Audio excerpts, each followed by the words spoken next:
اس طرح کے معاملات ہوں تو سمجھ لینا مجھے اس عمل کی برکت مل چکی ہے۔ تو اس لیے یہ چیزیں آپ نے سمجھنی ہے۔ اب جب پہلی تسبیح آپ نے 41 بار پڑھ لی، اس میں تصور اپنے گناہوں کا رکھنا ہے، جو رمضان میں سستی کر بیٹھے، جو اس سے پہلے غلطیاں ہو چکی، اس لیے کہ بہت سارے لوگ آپ کو اعمال بتاتے ہوں گے، بہت سارے اعمال اور وظائف آپ نے پڑھے ہوں گے، لیکن ایک مرتبہ آج کا یہ عمل پڑھ کے دیکھ لیجئے گا، کیونکہ اللہ تعالیٰ انہیں انسانوں کی محتاجی سے آزاد کر دے گا۔ یعنی جو لوگ سمجھتے ہیں کہ میں تو بھئی لوگوں کا محتاج ہو چکا ہوں، میں تو مقروض ہو چکا ہوں، ایک جگہ سے قرضہ لیتا ہوں وہ اترتا نہیں ہے، پھر اور جگہ سے لینا پڑ جاتا ہے، مقروض در مقروض ہو رہا ہوں اور رزق میں کمی در کمی ہوتی جا رہی ہے، بڑی مشکل سے حالات گزر رہے ہیں۔ تو دوستو اب یہ تمہارے پاس بہترین موقع ہے، اپنے حالات کو بدل سکتے ہو، اپنے نظام کو بدل سکتے ہو، اپنے مقام کو بدل سکتے ہو،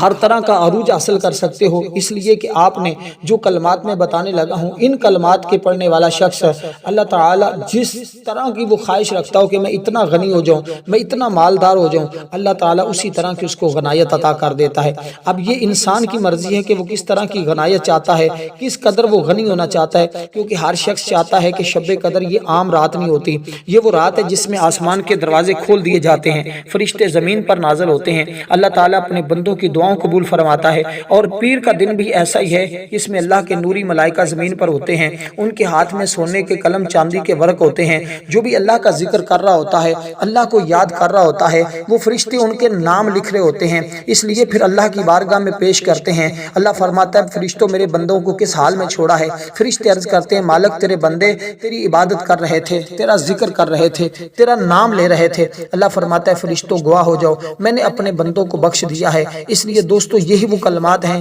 جس کے ذریعے بخشش ہو جاتی ہے، اور اس کے بعد آگے جو کلمات پڑھنے ہیں اس کے ذریعے اللہ غنائیت عطا فرما دیتا ہے، اللہ اس بندے کو غنی کر دیتا ہے، کیونکہ آگے اس عمل کے اندر ایک وہ خاص چیز آ رہی ہے، ایک وہ خاص نام آ رہا ہے، وہ خاص تسبیح آ رہی ہے، وہ خاص کلمات آ رہے ہیں جس کے ذریعے تم معزز بھی ہو جاؤ گے، تم مکرم بھی ہو جاؤ گے، اور جو پڑھے گا خلقت میں عزیز اور مکرم ہوتا چلا جائے گا۔ اور جس کے پاس یہ طاقت ہو کہ وہ اس کی زبان کے اندر ایسی تاثیر پیدا ہوگی، جس کے ساتھ وہ کلام کرے گا، جس کے ساتھ وہ گفتگو کرے گا، ہر کوئی مالداری کی وجہ سے دیکھے عزت کرے گا، اور اس کو اس کی زبان میں تاثیر اللہ تعالیٰ ایسی پیدا فرما دے گا، جس کے ساتھ کلام کرے، جس چیز میں ہاتھ ڈالے گا اللہ تعالیٰ اسی میں کامیابی عطا کرے گا۔ ہر شریف آدمی کی یہ خواہش ہوتی ہے کہ مجھے رزق آسانی کے ساتھ ملے، مجھے تھوڑی محنت پر بھی اللہ زیادہ عطا کر دے، میرے رزق میں برکت اور کثرت پیدا ہو جائے، انشاءاللہ اللہ تعالیٰ اپنے خزانے سے اسے روزی دے گا، اس کی روزی میں فراغی ہو جائے گی، ہمیشہ کے لیے خلقت کی محتاجی سے بچ جائے گا۔ اسی طرح جو بیٹیاں بیٹے اس وجہ سے بیٹھے ہیں کہ ان کے پاس دولت نہیں ہے کہ وہ شادی کر سکے، وہ لوگ جو غربت کی وجہ سے رشتے نہیں کر پا رہے اور ڈیمانڈ بہت زیادہ ہے، بس یہ پڑھنے کی دیر ہے، اللہ غیب سے مدد فرمائے گا، بس یقین ہونا چاہیے اپنے رب کی طرف، اس لڑکی کی شادی کا ذریعہ فوری بن جاتا ہے۔ مرادیں جتنی بھی پرانی سے پرانی ہیں، دعائیں جتنی بھی پرانی سے پرانی ہیں، آپ دیکھیں گے اس عمل کی، بس شرط ہے کہ کسی اللہ کے نیک بندے کے ہاتھ پیچھے ہو جائیں۔ اس لیے دوستو آج یہ موقع ہے کہ ہماری شب قدر کی رات خصوصی دعا ہوتی ہے، اس دعا میں ضرور شامل ہو جائیں۔ دیکھیں پھر راہیں کیسے کھلتی ہیں، دیکھیں پھر مرادیں کیسے پوری ہوتی ہیں۔ امام بونی جیسے بڑے بڑے بزرگوں نے اس کے بارے میں بہت کچھ لکھا ہے، لیکن میں اختصار کے ساتھ فقط یہ بتانا چاہتا ہوں، جب آپ وہ تسبیح مکمل پڑھ لیں، ہاتھ کی انگلیوں پہ پڑھ لیں، تو کوشش کرنی ہے ہاتھ کی انگلیوں پہ پڑھنے کی، کیونکہ جس نے ہاتھ کی انگلیوں پہ پڑھی قیامت کے دن اس کی ہاتھ کی انگلیاں جو چمکتی ہوں گی۔ اگر چاہتے ہیں کہ آپ کی مقدر بھی چمک جائے، قیامت کے دن آپ کے ہاتھ کی انگلیاں بھی چمکیں، پھر آج ہی اس عمل کو پڑھ کے آپ یہ کام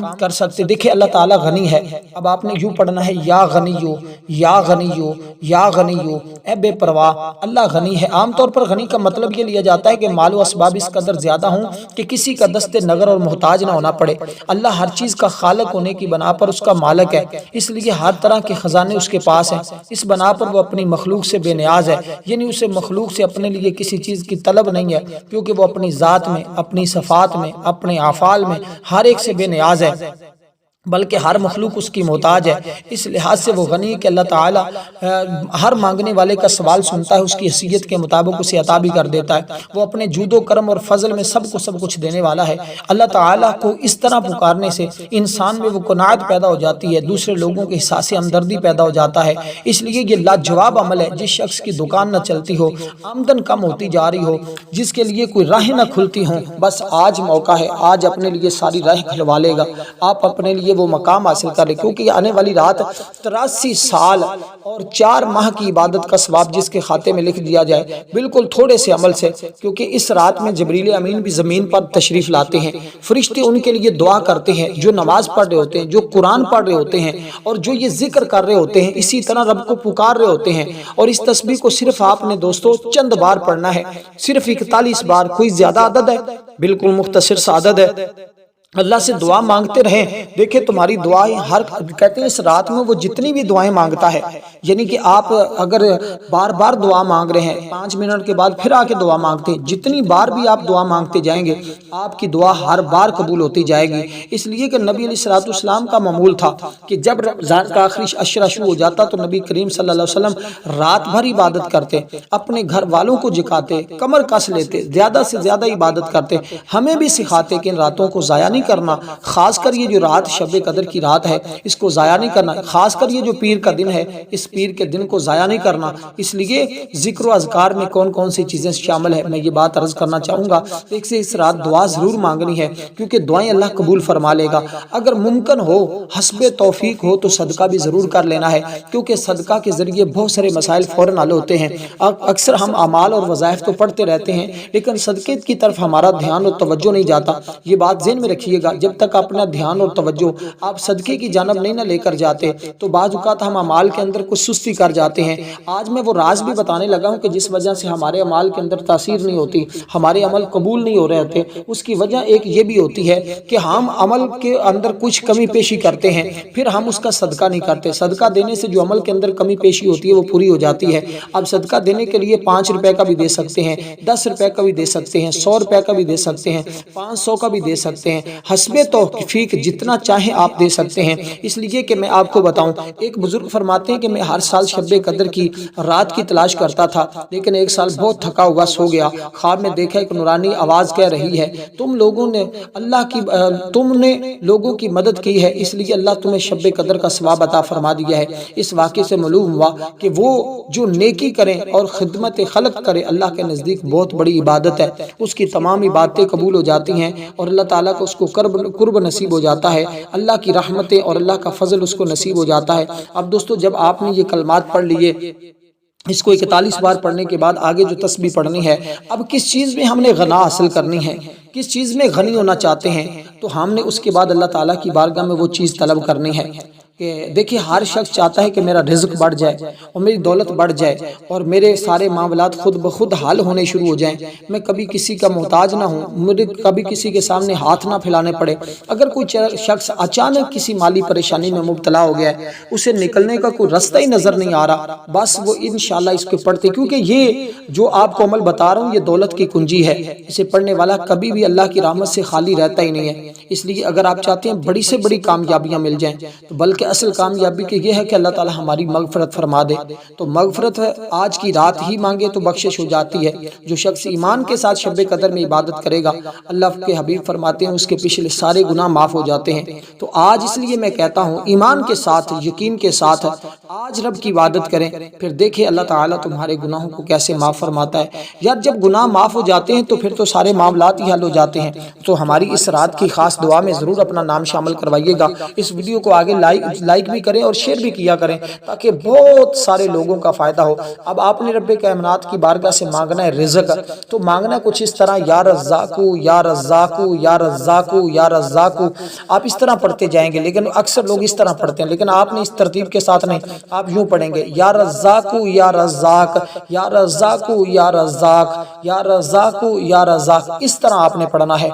تو یہ اصل ترتیب یہی ہوتی ہے کہ اے رزق دینے والے عطا کر دے مجھے اپنے خزانے سے اتنا کہ میں کبھی کسی کا محتاج نہ ہوں۔ اس کا مطلب یہ کیونکہ رزق ہر ایک کی بنیادی ضرورت، کوئی شخص اس کا انکار کر ہی نہیں سکتا، اور وظیفے اس عمل کو پڑھنے سے رزق کے تمام دروازے کھل جاتے ہیں، رزق کی پریشانیوں تکلیفوں سے نجات مل جاتی ہے، اصول رزق کے اسباب پیدا ہو جاتے ہیں، مفلسی دور ہوتی ہے، ہر قسم کی فتح اور نصرت کے راستے ہموار ہوتے ہیں، اس لیے کہ اس کی برکت سے ہر مشکل کام آسانی سے حل ہو جاتے ہیں، نئی قسم کے جو اسباب تلاش کر رہے ہیں۔ میں کہتا ہوں زندگی کے میں جس بھی شعبے کے ساتھ آپ کا تعلق ہے، آپ اس کو پڑھیں گے تو ہر شعبے میں کامیابی ملے گی، کیونکہ یہ عمل ہے ہی کامیابیوں کا خزانہ۔ تو اس لیے یہ خزانہ جس کے ہاتھ میں لگ جاتا ہے وہ دونوں جہاں کی برکتیں حاصل کر لیتا ہے۔ اب یہ تسبیح آپ نے پڑھنی ہے اسی ترتیب کے ساتھ۔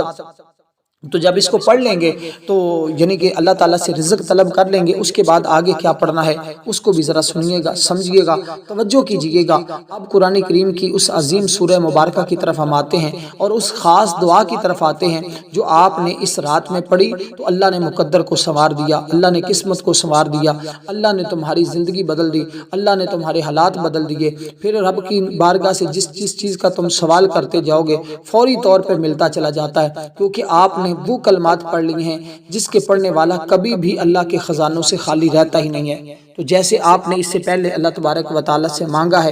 اس کی بارگاہ سے غنائمت مانگی ہے، رزق مانگا ہے، دولت مانگی ہے، اب اپنے رب کی بارگاہ میں اس سورہ مبارکہ کی تلاوت کرنی ہے جس کو آقا علیہ الصلوۃ۔ اب یہ کلمات جو میں نے آپ کے سامنے ذکر کیے ہیں ان کو بھی آپ نے فقط 41 بار پڑھنا ہے، اور اس کے بعد آگے قرآن کریم کی سورہ مبارکہ اور وہ خاص دعا،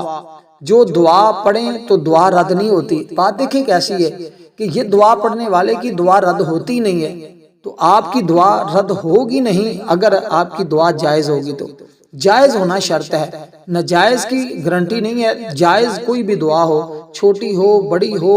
جو بھی مانگا جائے، لاکھوں نہیں کروڑوں نہیں خربوں بھی مانگے جائیں تو الحمدللہ مل جاتے ہیں، کیونکہ اس کی بارگاہ بہت بڑی بارگاہ ہے۔ اس لیے کہ علماء کے مطابق جب بندہ اس کی کثرت کرتا ہے، اس کو پڑھتا ہے تو اس میں وسعت اور برکت پیدا ہوتی ہے اور دل کو سکون مل جاتا ہے اور بے فکریاں ختم ہو جاتی ہیں۔ کہتے ہیں رزق میں رکاوٹ ہو یا کاروبار میں نقصان ہو یا مالی پریشانیاں ہوں تو آپ کا یہ ذکر اللہ کے قریب بھی کر دیتا ہے اور اللہ غیب سے مدد بھی فرماتا ہے، کیونکہ رزق اللہ کے ہاتھ میں، اس کا کون انکار کر سکتا ہے۔ لیکن محنت کرنا آپ کا کام ہے، محنت کرنی ضروری ہے۔ نتیجہ دیکھیں اللہ کیسا دیتا ہے، جب آپ یہ عمل پڑھیں گے تو انشاءاللہ تعالی آپ نتیجے کو دیکھیے گا کتنا کامیاب نتیجہ آتا ہے۔ شکر کرنے سے رزق بڑھتا ہے۔ آپ ایک اپنے زندگی کا معمول بنا لیں کہ جب بھی کبھی ایسا معاملہ ہو تو آپ ہمیشہ کو پوچھے تو اللہ کا شکر کہا کرے کہ رب کا بڑا شکر ہے، بڑا احسان ہے، کیونکہ آپ کی ناشکری کرنے سے رزق تو کم ہو جاتا ہے اور ناشکری کرنے سے